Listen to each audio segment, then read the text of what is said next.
Okay, guys, I welcome you to session number 3 of how to speak English fluently by using US UK methodology. तो आज हम देखने वाले हैं ये topics terminology that is few terms देखेंगे हम. Then what is the second reason for hesitation and solution. अंग्रेजी ना बोलने का सेकंड रीजन क्या है. देन स्पीच क्लब एक्टिविटी 3 ये देखेंगे हम. So first we see the terminology. Now first organs of speech. Just a moment guys, मेरा नेटवर्क जो है वाईफाई वो चेंज करने दो मुझे.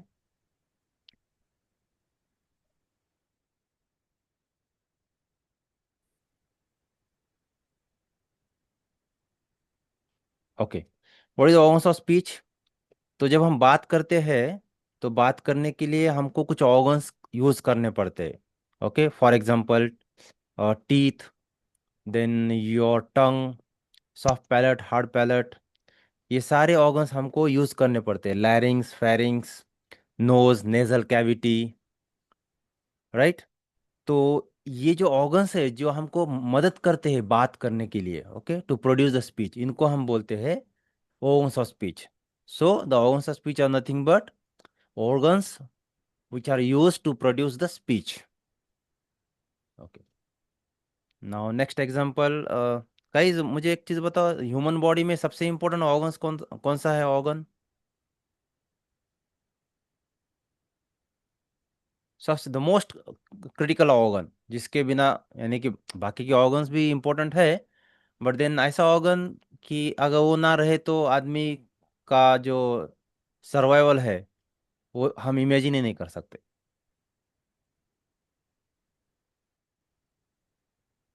ह्यूमन बॉडी में the most important organ. Sir heart heart, and okay. Brain. Heart and brain, okay. Now आजकल heart अगर फेल होता है तो उसकी भी मशीन है. कुछ समय के लिए हार्ट को भी हम अ, यानी कि बॉडी को हम विदाउट हार्ट ब्रेन सर चला ब्रेन। सकते हैं. So mostly the brain is the most critical organ in the body, right. तो हर एक ऑर्गन इंपॉर्टेंट है, बट सबसे ज्यादा जो इंपॉर्टेंट है that is a brain. Okay, for example आपकी किडनी ना रहे तो आप डायलिसिस करके चला सकते हो बॉडी को. ओके. यहाँ पे फिर हार्ट ना रहे तो उसको हम हार्ट का जो आर्टिफिशियल हार्ट है वो हम यूज़ कर सकते हैं. बट देन ब्रेन का अभी तक कुछ हमको मेजर नहीं मिला है कि विदाउट ब्रेन अगर मैन सर्वाइव कर सकता है क्या, इसकी कुछ पॉसिबिलिटी हमारे पास है ही नहीं. So the brain is the most important part in our body, right. Now, yes sir. Okay. तो ये मैंने क्यों लिया एग्जांपल, ये जो डेफिनेशन है ये आपको समझाना है मुझे. तो content word, what is the meaning of content word. जब हम बात करते हैं तो हमारी हम जो सेंटेंस यूज करते हैं या फिर ग्रुप ऑफ वर्ड्स यूज करते हैं, उसमें ना एक वर्ड सबसे ज्यादा इंपॉर्टेंट रहता है.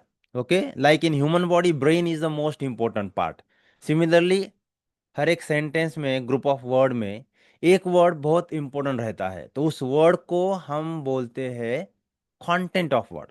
Okay, so this is the main word in group of words or sentence, and this word is usually a verb, noun or the adjective. Okay, एक एग्जांपल से समझते हैं.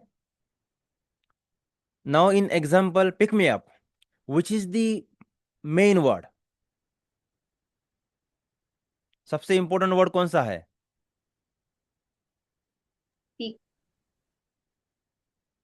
yes, pick, that's correct. so this word is called content word. अच्छा, इसमें कौन सा word important है. Going. Going, right. So this going is called content word. बाकी के वर्ड भी इंपॉर्टेंट है, बट देन सबसे इंपॉर्टेंट वर्ड, विदाउट दैट उसका मीनिंग ही कंप्लीट नहीं हो पाता. So that word is a going and pick. Okay, तो इनको हम क्या बोलते हैं, कंटेंट वर्ड बोलते हैं. इनको दूसरा भी नाम है lexical word. Okay, but then हम इतना डीप में नहीं जाएंगे. सिर्फ याद रखो, ग्रुप ऑफ वर्ड में या सेंटेंस में सबसे इंपॉर्टेंट वर्ड उसको हम कंटेंट वर्ड बोलते हैं. ओके. नाउ कभी कभी मोर देन वन वर्ड भी हो सकता है. Okay, the Abrar, your response is right. Thanks for the response. Okay, now we have seen the reason for hesitation and their solution. इसमें हमने देखा what is the first reason for hesitation and its solution. आज हम देखेंगे the second reason for hesitation and its solution. Okay, here we go. Now directly second reason देखने से पहले हम थोड़ा बैकग्राउंड नॉलेज लेंगे। Okay, let's take a example. अभी नीचे एक बार देख लो, नीचे लिखा है एक्सेप्शंस नॉट डिस्कस। ओके, तो एक्सेप्शंस हो सकते हैं, तो उसको हम थोड़ा बाजू में रख रहे हैं। यहाँ पे एक एग्जांपल है, कोई भी एग्जाम्पल पढ़ लो इसको। She is more clever than him. Correct, इसको पढ़ो। I am going to college. Apart from Abrar बाकी के लोग कोई तो पढ़ो। I'm going to college. Okay, the next one. There is an elephant in the garden. Correct, this one, I ate an apple and two pears. This one. These are the best tomatoes in the market. Right. Okay, now I am going to tell you the second reason for hesitation. वो completely scientific है। Okay, तो आपने कभी महसूस किया रहेगा वो भी मुझे पता नहीं, बट देन जो लोग कंटिन्यूसली बात करते हैं अंग्रेजी में, उनको जो रीज़न है फटक से समझ में आ जाता है, क्योंकि वो रिलेट करते हैं उनके एक्सपीरियंस से। ओके, अगर आप कंटिन्यूसली बात करते हो तो आप भी जल्दी एग्री कर जाओगे। अगर आप बात नहीं करते हो अंग्रेजी में, but then you need to believe on me, मेरे ऊपर आपको बिलीव करना पड़ेगा। ओके, नाउ जब भी इंडियन पीपल या नॉन फ्लुएंट पर्सन जब बात करता है, स्पीच को प्रोनाउंस करता है, तो इस तरीके से प्रोनाउंस करता है। She is more clever than him, I am going to college, there is an elephant in the garden, then I ate an apple and two pears, these are the best tomatoes in the market. Okay, इस तरीके से ये speech को pronounce करते हैं। इस तरीके से प्रोनाउंस करते हैं, इसका मतलब क्या, कि ये स्पीच को वर्ड बाय वर्ड प्रोनाउंस करते हैं। तो आपको समझ में आ रहा होगा, मैं जब बोल रहा हूँ these are the best tomatoes in the market, तो हर एक वर्ड आपको समझ में आ रहा है, right? Yes, no, quickly. Yes, sir. Right. So the non fluent speaker always pronounce their speech word by word, या फिर ये भी बोल सकते हो वर्ड आफ्टर वर्ड। ओके, नाउ हम अब देखते हैं कि नेटिव स्पीकर यानी कि यूएसयू के पीपल इस स्पीच को कैसे प्रोनाउंस करते हैं, या फिर any person who speaks fluent English वो कैसे प्रोनाउंस करता है वो देखेंगे। सो here is example, she is more clever than him. Okay, so their speech, their pronunciation will look like this. She's more clever than him. Again, she's more clever than him. तो इस तरीके से pronounce करते हैं, पर इसके पहले एक चीज करते हैं, वो आइडेंटिफाई करते हैं कि इस सेंटेंस में सबसे इंपॉर्टेंट वर्ड, जिसको हम कंटेंट वर्ड बोलते हैं, जस्ट अभी हमने देखा, वो कौन सा है। कौन बताएगा मुझे इस एग्जांपल में सबसे important word? Flavor. That's Flavor. Correct, that's correct. Clever is a content word. तो ये लोग क्या करते हैं, इस कंटेंट वर्ड को मोर लाउडली, स्लोली और क्लियरली प्रोनाउंस करते हैं as compare to rest of the word. फिर से बोलता हूं मैं, ये जो CLEVER ये जो वर्ड है, इसको ये लोग क्या करते हैं, द नेटिव स्पीकर स्ट्रेस दे के प्रोनाउंस करते हैं as compare to other word, बाकी के वर्ड के तुलना, सॉरी, कंपैरिजन में। स्ट्रेस दे के मतलब क्या, more loudly, slowly and clearly. तो इनका जो स्पीच है अभी आपको ऐसे सुनाई देगा, सिज more clever than him, she's more clever than him. समझ पा रहे हो आप? Sir. Yes, sir. Yes, या sir. I repeat again one more time, 1 2 3 4, no problem. She's more clever than him, she's more clever than him, she's more clever than him. Right, let's take another example. This one, I am going to college, इसको हम ऐसे pronounce करेंगे, but then ये लोग ऐसे बोलेंगे, I am going to college. But ये pronounce करने के पहले वो आइडेंटिफाई करेंगे इसमें कौन सा इंपॉर्टेंट वर्ड है। यस, कौन सा लग रहा है आपको guys? College. Okay, college Going है and और गोइंग भी है। Okay, okay. एक से ज्यादा भी हो सकते हैं। फॉर एग्जांपल ह्यूमन बॉडी में एक से ज्यादा इंपॉर्टेंट ऑर्गन हो सकते हैं, like brain and heart, the most important organ. Likewise यहाँ भी एक से ज़्यादा यानी कि दो वर्ड हो सकते हैं। तो यहाँ पे going and college, these are the two content word, the most important word. तो इनको ये लोग क्या करते हैं प्रोनाउंस करते time, they give stress on this two words. And now you will hear the pronunciation like this. आपको ये प्रोनाउंसिएशन ऐसे सुनाई देगा, I am going to college, I am going to college, I am going to college. तो आप देख सुन पा रहे हो कौन से सिलेबल या वर्ड के ऊपर स्ट्रेस आ रहा है, Yes, sir. right? So this is how these people pronounce their speech. Okay, let's see a few more example. There's an elephant in the garden. I ate an apple and two pears. तो इसमें तीन word important है guys, one is ate, second one apple, and the third one two pears. Okay, तो यहाँ पे pears important है, two is not important, but then यहाँ पे स्पीकर ने स्ट्रेस दिया है टू इस वर्ड के ऊपर भी। सी बेसिकली स्ट्रेस कहाँ पे देना है ये उनकी पर्सनल चॉइस रहती है बहुत बार। ओके, उसमें अभी हम डीप में नहीं जाएंगे। These are the best tomatoes in the market. I repeat this last sentence again, these are the best tomatoes in the market. So यहाँ पे बेस्ट टमाटोज में एम ए के ऊपर स्ट्रेस आ रहा है, एंड मार्केट में एम ए के ऊपर स्ट्रेस आ रहा है, market. Okay, and this is how they pronounce their speech. Any doubt confusion guys? No, sir. Now आप मुझे अभी ये No, sir. बताओ, अभी आपको समझ में आ गया ये जो लोग बात करते हैं द यूएस यू के पीपल, उनका स्पीच हमको क्यों नहीं समझ में आता, इसका रीजन आपको अभी पता चला, Yes, sir. राइट? तो यहाँ पे वो क्या करते हैं, इंपॉर्टेंट वर्ड को स्ट्रेस दे के प्रोनाउंस करते हैं और बाकी वर्ड को बिल्कुल स्ट्रेस नहीं देते हैं, या बहुत बार इतना फास्ट प्रोनाउंस करते हैं कि हमको समझ में ही नहीं आता। दूसरी चीज, एक वर्ड दूसरे वर्ड में घुस जाता है, एक वर्ड का प्रोनाउंसिएशन दूसरे वर्ड में एंटर कर जाता है, इसके कारण हम उन वर्ड के प्रोनाउंसिएशन को डिफ्रेंशिएट कर नहीं पाते हैं, और इसके कारण हम उनका स्पीच समझ ही नहीं पाते हैं। ओके, तो स्पीच नहीं समझ नहीं पाना वो that is a different thing. हम देखने वाले हैं what is the second reason which hold us to speak fluent English. Okay, here we go. Now, अब हम एक वीडियो देखेंगे, वीडियो से आपको और क्लियर होगा कि ये लोग कैसे बात करते हैं। अभी आपने बहुत बार अंग्रेजी मूवीज देखी रहेगी या फिर उनका स्पीच सुना रहेगा, बट देन इस टाइम अगर ये जो देखोगे आप अलग एंगल से देखोगे। फॉर एग्जाम्पल यहाँ पे आप देखोगे ये वो किस तरीके से बात करते हैं, इस एंगल से आप देखोगे, और मैंने जो अभी तक आपको एक्सप्लेन किया, ओके, उसी तरीके से बात करते हैं क्या नहीं, ये आपको ऑब्जर्व करना है। ओके, अगेन वो here exceptions not discuss. Okay,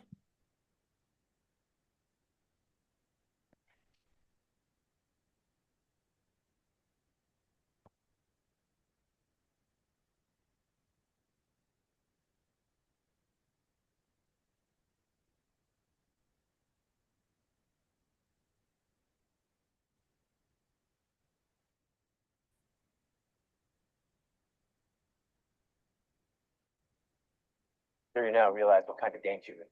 Really? पकड़ नीट कैसे What कराई in देते? God's name made you think that? How much of their data do you have? See, how do you know anything about the data? Who are you? You work with them, right? I just saved you, didn't I? Trust me, they're the last people I would work with. I have people at my house somehow, God knows how, firing guns at me, trying to kill me, and I'm supposed to just trust you? What were you doing there anyway? How did you even get in my house? I know what I'm about to tell you is going to be really hard for you to understand given everything that you've been through, but I need you to believe me, and I'm not going to beat around the bush. Your father sent me. Okay guys, आपने observe किया how these people pronounce their speech, कैसे बात करते हैं, कैसे pronunciation है इनका। Yes, sir. What is your observation? Fluency. Sorry,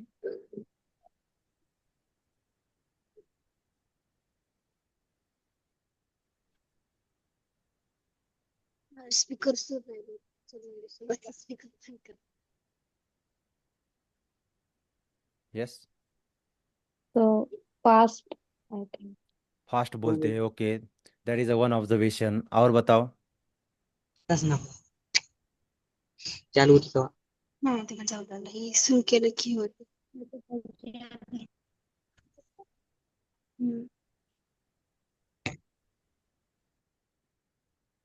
okay guys, अगर आप बात कर रहे हो तो ही आपका जो स्पीकर है, यानी कि जो वॉइस है वो अनम्यूट करो, अदरवाइज उसको म्यूट ही रखो। ओके। यस, क्या ऑब्जर्वेशन है?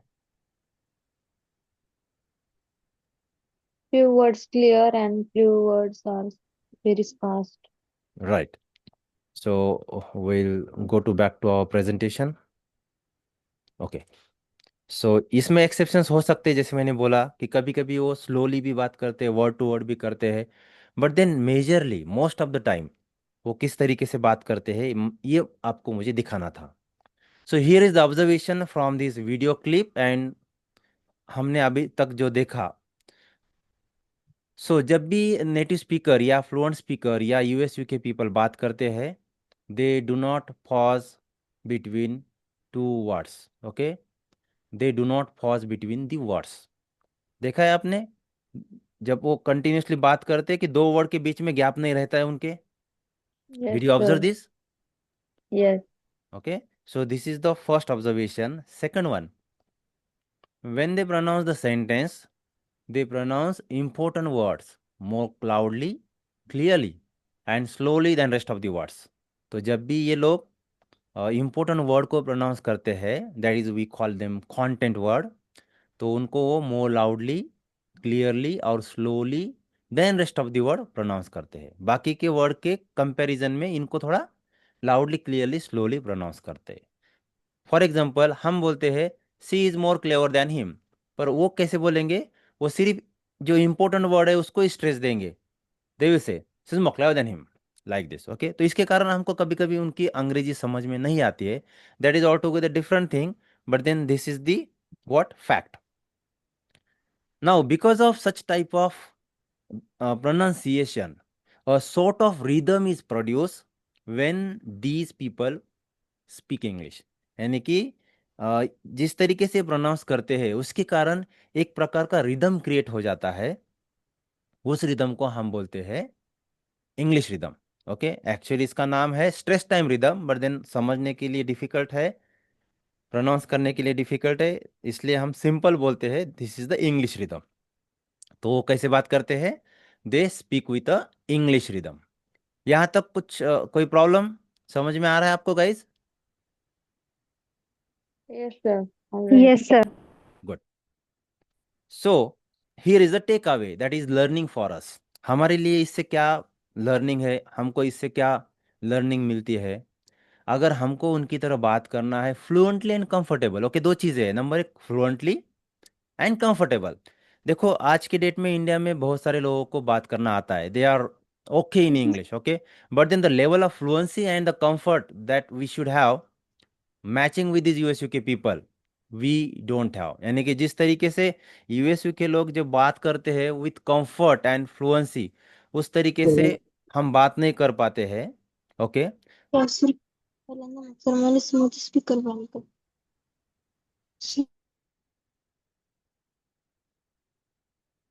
ओके, फिर से रिपीट करता हूँ मैं guys.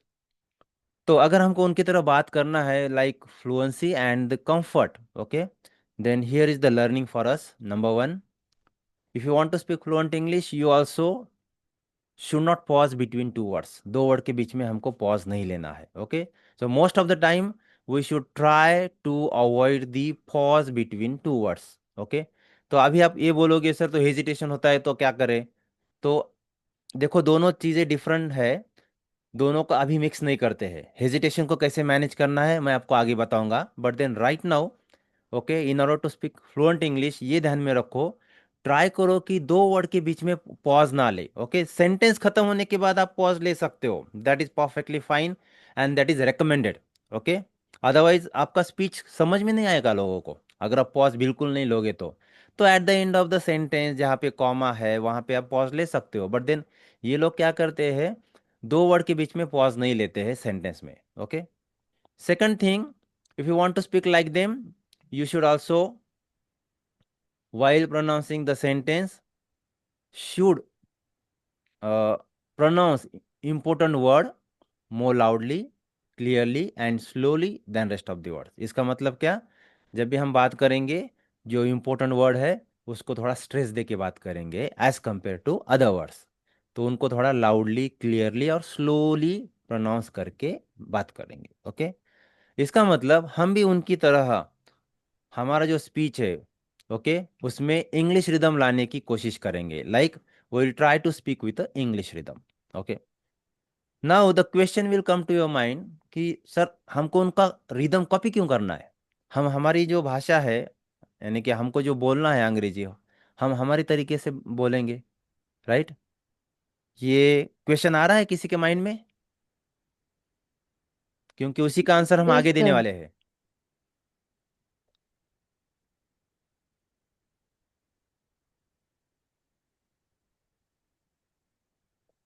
Yes, sir. Yes, sir. Yes, sir. Okay,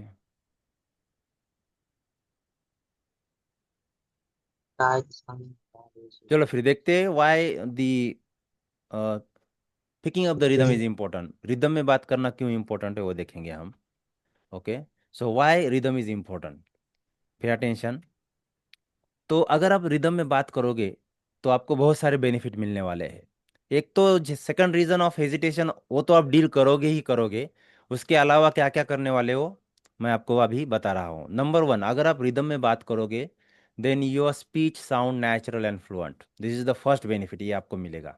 आपका जो स्पीच है वो नेचुरल साउंड लगेगा लोगों को, और फ्लुएंट भी साउंड लगेगा। Okay, this is the first benefit. Second benefit हम थोड़ा इलेबोरेट करके बताएंगे, थोड़ा टाइम लगेगा इसको, but then there is a science behind it, इसके पीछे है साइंस। तो जो लोग बात करते हैं अंग्रेजी में उनको जल्दी समझ में आ जाएगा, पर जिन लोगों ने कभी बात ही नहीं की अभी तक अंग्रेजी में, शायद उनको ये जो रीज़न है समझ में ना आए। तो आपको मेरे ऊपर बिलीव करना पड़ेगा। Okay, here we go. तो हम लोग क्या करते हैं, हम लोग फ्लैट रिदम में बात करते हैं। जब भी हम अंग्रेजी में बात करते हैं we use a flat rhythm. अभी मैं आपसे बात कर रहा हूँ हिंदी में, तो जब मैं हिंदी में बात कर रहा हूँ so I am using a flat rhythm. मैं फ्लैट रिदम यूज करके ही बात कर रहा हूँ। इसका मतलब क्या, मैं एक हर एक वर्ड को loudly, slowly and clearly pronounce कर रहा हूँ। ओके, यानी कि सारे वर्ड को इक्वल इंपॉर्टेंस देके सबको प्रोनाउंस कर रहा हूँ। फॉर एग्जाम्पल सारे वर्ड के ऊपर स्ट्रेस देके प्रोनाउंस कर रहा हूँ। ओके, सो इसको हम बोलते हैं फ्लैट रिदम। नाउ जब हम अंग्रेजी लर्न करते हैं फर्स्ट टाइम तो यही फ्लैट रिदम हम कैरी ओवर करते हैं अंग्रेजी लैंग्वेज में। क्यों, क्योंकि हमको ये पता ही नहीं है कि मराठी हिंदी लैंग्वेज का जो रिदम है वो अलग है, और अंग्रेजी लैंग्वेज का जो रिदम है वो अलग रहता है। तो मराठी हिंदी रीजनल लैंग्वेज, इनका जो रिदम है that is a flat rhythm, और अंग्रेजी का जो रिदम है that is a what, English rhythm और दी स्ट्रेस टाइम रिदम। तो हम क्या करते हैं जब अंग्रेजी फर्स्ट टाइम लर्न करते हैं तो इस रिदम को, सॉरी, इस फ्लैट रिदम को कैरी ओवर करते हैं। नाउ हम अभी बात कर रहे हैं विद फ्लैट रिदम, तो इससे क्या होता है, हम हर एक वर्ड को अंग्रेजी बोलते टाइम स्ट्रेस देके प्रोनाउंस करते हैं। For example, I am going to college, यहाँ पे मैंने हर एक वर्ड को स्ट्रेस दिया। She is more clever than him, मैंने हर एक वर्ड को क्लियरली प्रोनाउंस किया, यानी कि हर एक वर्ड को स्ट्रेस देके प्रोनाउंस किया। Okay, so this is called flat rhythm. Now इसके कारण क्या होता है, जब आप कंटिन्यूअसली बात करते हो, एक दो सेंटेंस बात करते हो तो आपको समझ में नहीं आएगा, बट देन जब आप कंटिन्यूअसली बात करते हो this flat rhythm creates pressure. Okay, this flat rhythm creates pressure. किसके ऊपर प्रेशर क्रिएट होता है, एनी गेस, एनी गेसेस, किस चीज के ऊपर प्रेशर क्रिएट होता है। Voice, voice, volume. You you are up to the mark. Okay, तो हम बोलने के लिए किस चीज का यूज करते हैं, बात करने के लिए,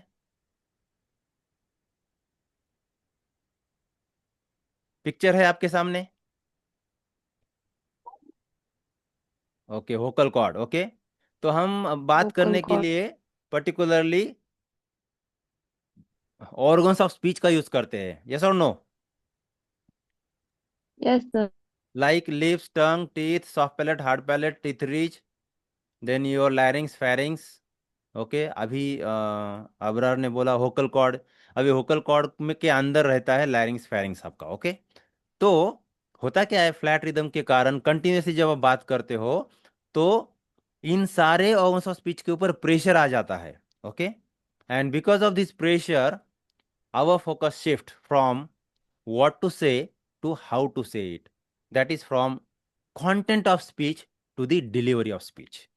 ओके, जब हम बात करते हैं हमको दो चीज़ों का ख्याल रखना पड़ता है, एक तो कंटेंट क्या बात करना है, एंड नंबर दो डिलीवरी, यानी कि प्रोनाउंसिएशन कैसा होना चाहिए। ओके, बट यहाँ पे जब हम फ्लैट रिदम में बात करते हैं तो प्रेशर बिल्डअप होता है ऑर्गन्स ऑफ स्पीच के ऊपर, और इस प्रेशर के कारण हमारा फोकस शिफ्ट हो जाता है from what to say to how to say it. That is from content of speech to the delivery of speech.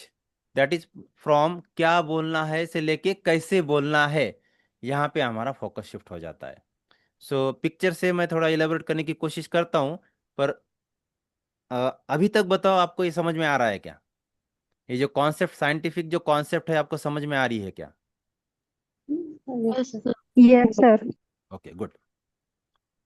So the content of speech मतलब क्या, जब कोई बंदा स्पीच देता है तो उसके दिमाग में ये चीज़ें रहती है, स्पीच की आउटलाइन, स्पीच का इंट्रोडक्शन रहता है, स्पीच की बॉडी, स्पीच के बॉडी में क्या आना चाहिए, तो बॉडी में ज़्यादा मटेरियल रहता है, ज़्यादा मैटर रहता है। ओके, देन कंक्लूजन क्या होना चाहिए, तो ये सारी चीज़ें उसके दिमाग में रहती है।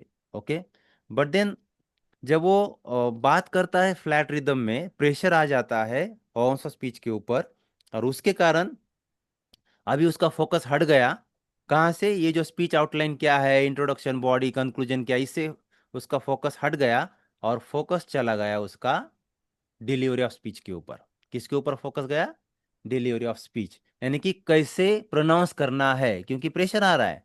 ओके, ऑन ऑफ स्पीच, तो प्रोनाउंसिएशन के ऊपर उसका फोकस चला गया, and this process makes the speaker confuse.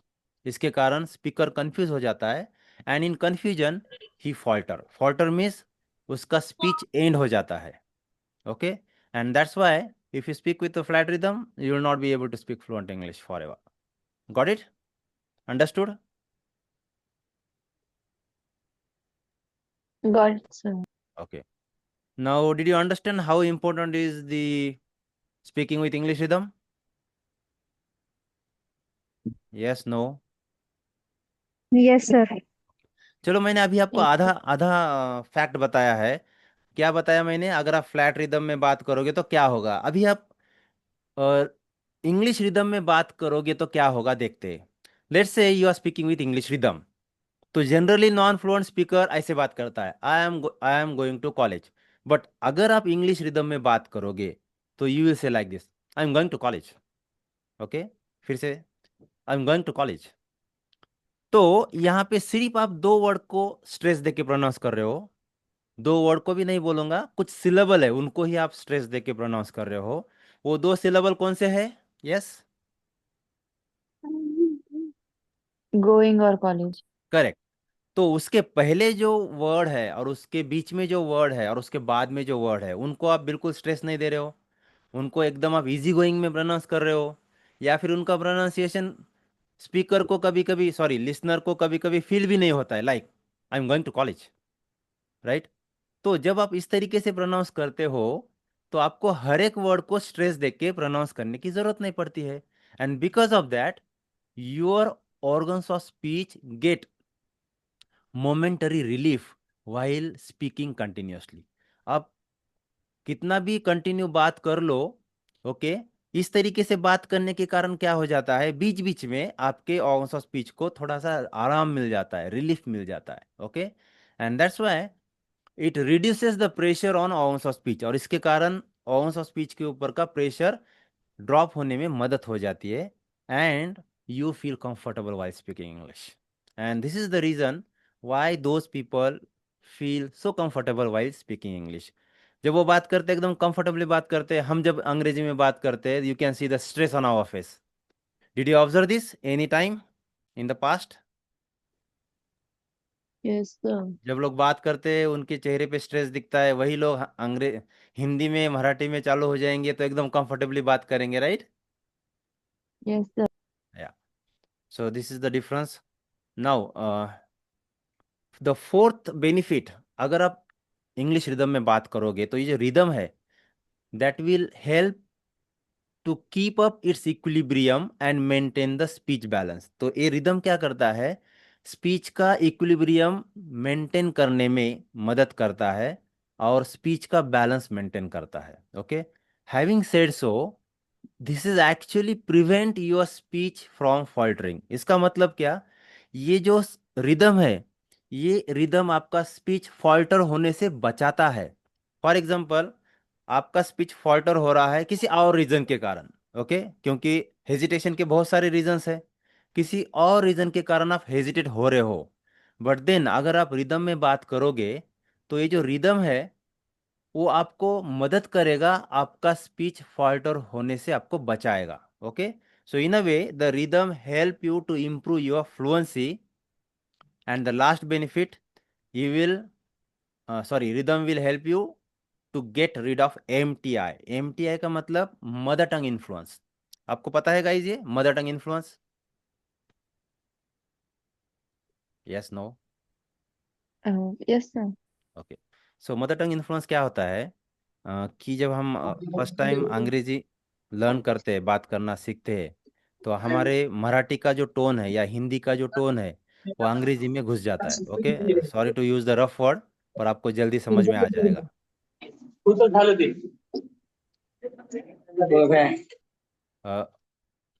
Guys, अब अगर आप अननेसेसरी आपका जो वॉइस है वो अनम्यूट नहीं रखोगे, ओके, सॉरी, म्यूट नहीं रखोगे तो मैं आपको लॉग ऑफ कर दूंगा यहाँ से आपका, ठीक है? आई एम एक्सट्रीमली सॉरी, क्योंकि ये सेशन रिकॉर्ड हो रहा है। तो ये सेशन रिकॉर्ड होता है तो आपके बैकग्राउंड का वॉइस यहाँ रिकॉर्ड हो जाता है। ओके, ओके, सो तो जब हम अंग्रेजी में बात करते हैं तो मराठी का जो हमारा टोन रहता है, यानी कि हर एक लैंग्वेज का टोन रहता है, तो वो टोन एंटर कर जाता है अंग्रेजी लैंग्वेज में, तो उसी को हम मदर टंग इन्फ्लुएंस बोलते हैं। मैंने शॉर्ट में बताया आपको। ओके, तो अगर आपके लैंग्वेज में एमटीआई है और आपका रोल है ऑनशोर पीपल को डील करना, यानी कि यूएस यूके लोगों के साथ बात करना, क्लाइंट के साथ बात करना, तो आपका इंटरव्यू में सिलेक्शन नहीं होगा। ओके, क्योंकि जो ऑन साइट असाइनमेंट है उसमें सबसे फर्स्ट इंपॉर्टेंट चीज़ देखी जाती है कम्युनिकेशन में एमटीआई है क्या नहीं, अगर है तो उसको नहीं लिया जाता। बट देन अच्छी बात यह है, अगर आप रिदम में बात करना सीखोगे तो ये जो एमटीआई है ये ऑटोमेटिक चला जाएगा, इसके लिए आपको अलग से एफर्ट करने की ज़रूरत नहीं पड़ेगी। Okay, All right, sir. Okay, just a moment guys, come back again. तो अगर आप रिदम में बात करना सीख जाओगे तो ऑटोमेटिकली ये जो एमटीआई है चला जाएगा। इट्स जस्ट लाइक जब सूरज निकलता है तो अंधेरा ऑटोमेटिकली चला जाता है, उसके लिए अलग सा कुछ करने की जरूरत पड़ती है क्या? No, sir. No, right? Similarly, जैसे ही आप रिदम में बात करना सीख जाओगे ऑटोमेटिकली ये एमटीआई चला जाएगा। Okay, this is the end the last benefit, you will stand out among your group. अगर आप रिदम में बात करोगे तो आपके ग्रुप में आप अलग दिखोगे, and this will help to boost your confidence. And did you see how important is to speak with English rhythm? आपने देखा कितना इंपॉर्टेंट है इंग्लिश रिदम में बात करना, कितने सारे बेनिफिट्स मिलते हैं? Yes, no? Yes, sir. Right? So here comes the second reason for hesitation, and that is not speaking with English rhythm. जो लोग इंग्लिश रिदम में बात नहीं करते हैं, they would not be able to speak fluent English, they would not be able to speak comfortable English. वो लोग fluently कभी बात नहीं कर पाएंगे लाइक यूएस यूके पीपल, और वो लोग कंफर्टेबली उन लोगों की तरह कभी बात नहीं कर पाएंगे। Okay, and what is the solution for this then? इसका सोल्यूशन क्या है? try to speak with English rhythm. That's correct. We need to try to speak with a particular rhythm, that is English rhythm. Now, having said so, अगर आप without rhythm भी अगर बात करना सीख जाओगे, ओके, तो आप अंग्रेजी में बात कर पाओगे। रिदम के कारण आपको अंग्रेजी आना बिल्कुल स्टॉप हो जाएगा, ऐसा नहीं होगा, ओके। बट देन जो फ्लुएंसी लेवल है वो नहीं रहेगा। For example, let's say 100% fluency level रहता है, तो अगर आप रिदम में बात नहीं करोगे तो आपका जो फ्लुएंसी लेवल है that would be around 60-70%, okay. Still you need to cover another 35-40%, okay. Now हमने Okay, कल sir. देखा the first reason for hesitation, that is a native hesitation, and उसका सोल्यूशन हमने देखा। To avoid the native hesitation हमको native English speaker जैसा mindset adopt करना पड़ेगा। We need to implement tools and technique a native English speaker uses while dealing with the hesitation, और हमको spoken English methodology learn and apply करनी होगी, okay. आज हमने देखा reason number 2, and that is not speaking with English rhythm, और इसका solution क्या है? We need to start to learn to speak with English rhythm, and don't worry about it, we have developed the automated tool. हमने एक ऐसा tool बनाया है जिसका यूज करके आप with in 1 month English rhythm में बात करना सीख जाओगे, okay, by doing daily 1 to 2 hour practice. अगर आपके पास 1 घंटा नहीं है, so you can go for 30 minute, okay. तो इससे थोड़ा टाइम ज़्यादा लगेगा, अराउंड 3 महीने लगेंगे। अगर 30 मिनट नहीं है तो आप 15 मिनट प्रैक्टिस कर सकते हो, तो इससे आपको थोड़ा और ज़्यादा टाइम लगेगा, प्रॉब्ली 6 महीने लग जाएंगे। बट देन इवन दो आप 10-15 मिनट दोगे तो भी कुछ टाइम के बाद you will start to speak with English rhythm. That's the end of the session guys. Any doubt confusion so far?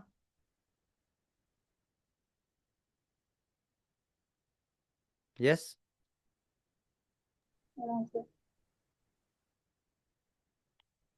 Here is the take away of the session. ये हमने आज लर्न किया, speaking with rhythm is important in order to achieve desired level of fluency. And what next, कल हम देखेंगे a very interesting topic speaking in sentences only impossible, okay। क्या topic रहेगा? Speaking in sentences only impossible. तो आपको तो पता है बात करने के लिए सेंटेंस की जरूरत लगती है। हमको बचपन से बोला गया है, if you want to speak fluent English, please form neat clean clear sentence and then speak up. यानी कि हमको बचपन से बोला गया है कि आपको अगर अंग्रेजी में बात करना है तो सेंटेंस को अच्छे से फॉर्म करो, कंप्लीट सेंटेंस बनाओ, ओके, विदाउट एनी एरर, और देन उनको प्रोनाउंस करो और बात करो। यस और no? Yes, sir. So the Abrar, sorry, season says yes. Okay, thank you. But then this is the wrong thing. Okay, why it is a wrong thing? Because अगर आप सिर्फ sentence use करके बात करने की कोशिश करोगे, then you are not going to become a fluent. Okay, why?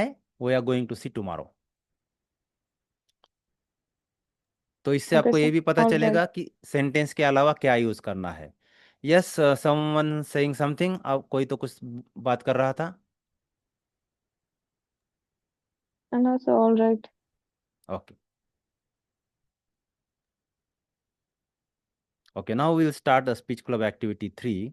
Okay, what is the speech club activity? कल मैंने आपको बोला था आपको 1 मिनट के लिए बात करना है किसी भी एक टॉपिक के ऊपर, and you can take any topic like why learning to speak English important, online learning versus offline learning, और impact of social networking site, alcohol must be ban in India, yes और no, role of AI in the modern world, advantages of and disadvantages of mobile. तो इसके ऊपर आप बात कर सकते हो, okay. So let's take a 5 minute break, उसके बाद हम स्पीच क्लब एक्टिविटी स्टार्ट करते हैं।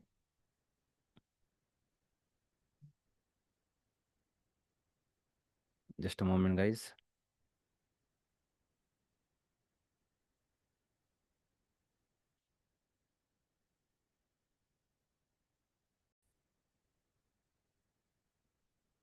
Okay guys, who's going to start? Yes, sir. All right. Yeah.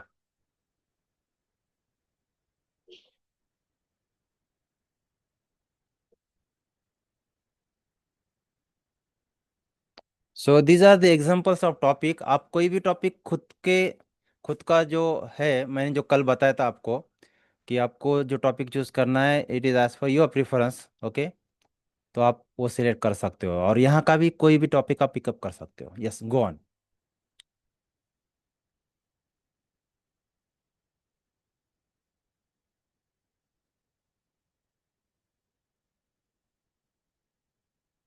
Yes, please start.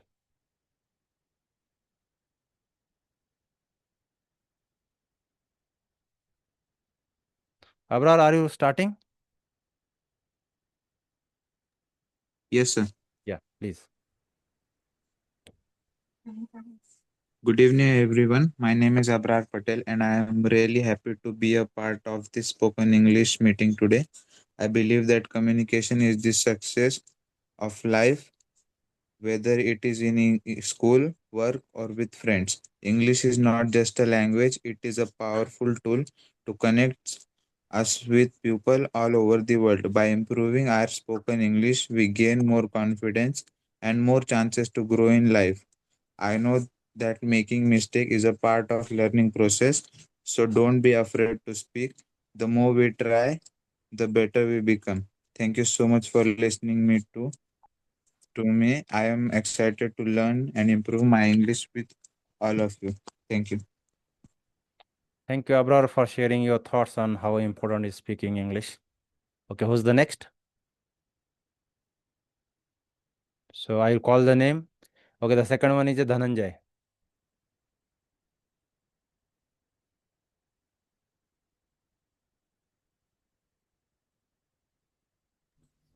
Good evening, sir. Good evening. My name is Dhananjay Hatare. I am going to tell about the advantages and disadvantages of mobile. Firstly, mobile is a very useful tool in our. Sorry to interrupt, Dhananjay, your voice is very low. I think internet issue. Would you please come close to your mic and then speak up? I use headphones, sir. Hello, Yes, I'm audible. a little.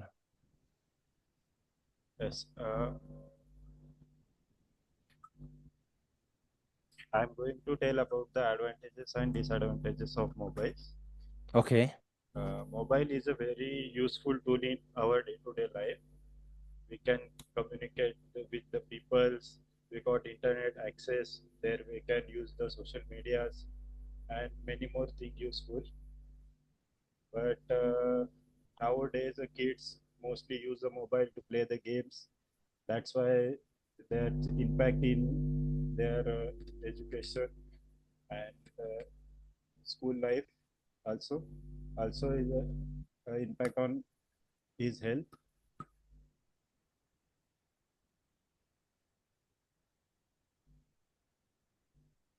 That's also.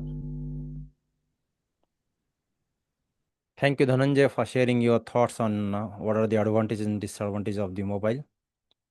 Okay, who's next? Next is Mahin. Yes, sir. Good evening, sir. My name is Mahin Patel, and today, thanks for all to giving me this opportunity. And my topic is like life, Okay. zindagi. Life is not just about breathing; it's about truly living. It's a beautiful journey full of challenges, surprises, lessons, and growth. As the famous quote says, life is 10% what happens to us, and the 90% how we react to it. Every day is a new opportunity to learn, to grow, and to become a better version of ourselves.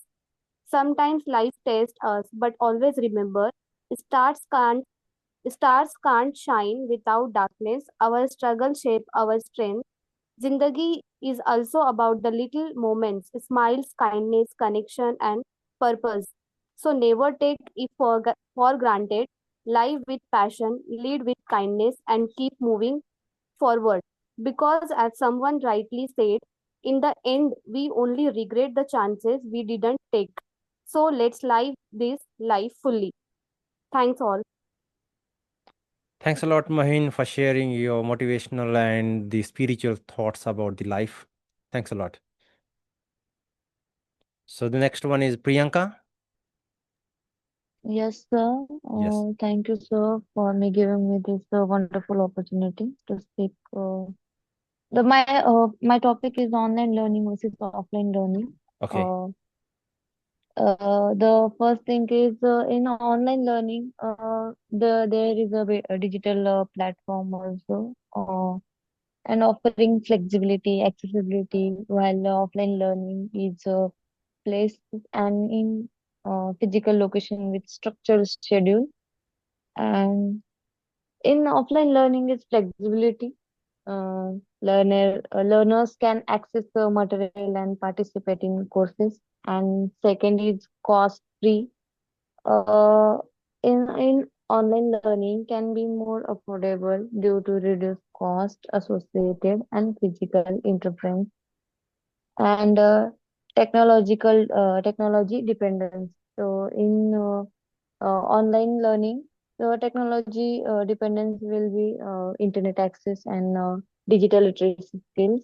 Uh, and third is social interaction. In online learning, there may be lack of same level of face-to-face interaction and potential of distraction are included in online learning. And the offline learning in structural environment. It it includes follows a fixed schedule to provide dedicated learning space. And second is direct interaction, face-to-face interaction, direct interaction. And third is hands-on experience, so maybe offer more opportunities and practical hands learning activities. Fourth is reduce distraction. So in offline learning, they reduce the distraction and cost. Maybe the on offline learning is more expensive. And second is fifth is limited flexibility. And in limited flexibility, there are especially those they are demanding, maybe not suitable all learners. And last is geographical limitations. In geographical limitations requires maybe physical presence. Uh, that's it, sir. Thank you so much. Oh, that's very nice, Priyanka. Thanks for your sharing your thoughts, and you actually detail and in a complete manner narrated the what are the benefit and the advantage disadvantage of the online learning and offline learning. Thanks a lot. Okay, the next Thank you. one is, I guess, Season. Okay, sir. Am I audible, sir? Yes, yes. So, good evening, everyone. Today I am going to speak about the advantages and disadvantages of mobile phones. Mobile phones have become an essential part of our lives, as we know. They help us stay connected with our families and friends, access the internet, and many more things. In emergencies, mobile phone can be lifesavers. We can also access the locations through the GPS. We can take photos and etc. However, there are also disadvantages. Excessive mobile use can lead to poor eyesight, lack of focus. It can also reduce face-to-face communication. It can also cause addictions to social media and games, especially among the children and students. Spending too much time on phones can affect health and reduce productivity. So, in short, mobile phones are a great tool if we use it correctly, but harmful if we misuse. It's up to us to find the right balance between them. Thank you. Thanks a lot, Season. Okay, the next one, Trishali.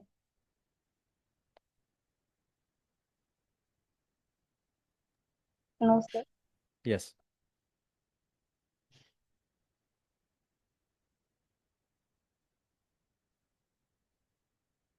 Next one, Urmila.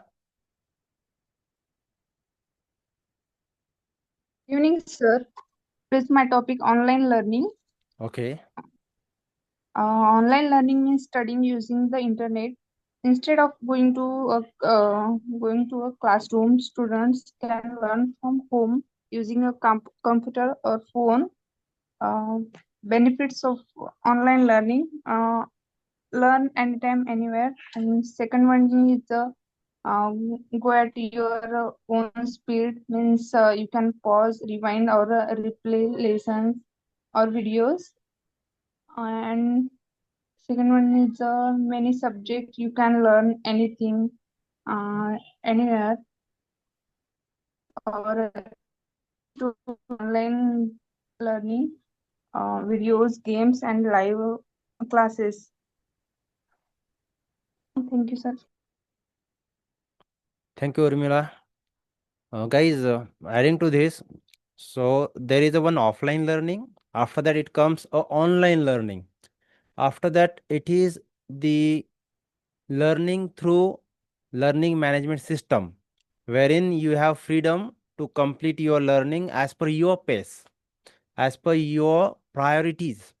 Okay, that is, you don't have to stick to a time to complete your course. For example, if you go for offline, there is a dedicated slot of time that we need to observe, and this is also same for the online. For example, our class is online right now, okay, but then apart from these two methods of learning, there is a one more learning that is called LMS learning, that is a learning management system. So by using the learning management system, you can also finish the same course, but then as per your convenience. So it gives a lot of convenience of the learning. Okay, now this course is also available on LMS, that is learning management system. If anyone has not got the access, you can reach to the Jyoti madam. Okay, she will help you to restore the access. Okay, now I guess we all have done. All right, sir. Okay, so we now conclude the today's meeting, and tomorrow we will have the speech activity number 4, and that would be a hot seat. Okay, hot seat में आप क्या करोगे? You can ask, we'll pick up one person, we'll make him sit on hot seat, उसको हम hot seat पे बिठाएंगे, और बाकी सारे लोग उसको जो चाहिए वो पूछ सकते हैं. Not too much personal question, okay, but then such type of question you can ask. If you could change one thing in your past, what would it be? What is your dream of life? What is your favorite way to relax? So such type of question you can ask, okay, and make him feel like he is sitting on a hot seat. Okay, will this make a topic interesting? Yes. Okay. Yes, sir. Okay, so that's it, guys. Thank you very much for taking your time and attending this session. Good night, see you tomorrow. Thank you, sir. Good night.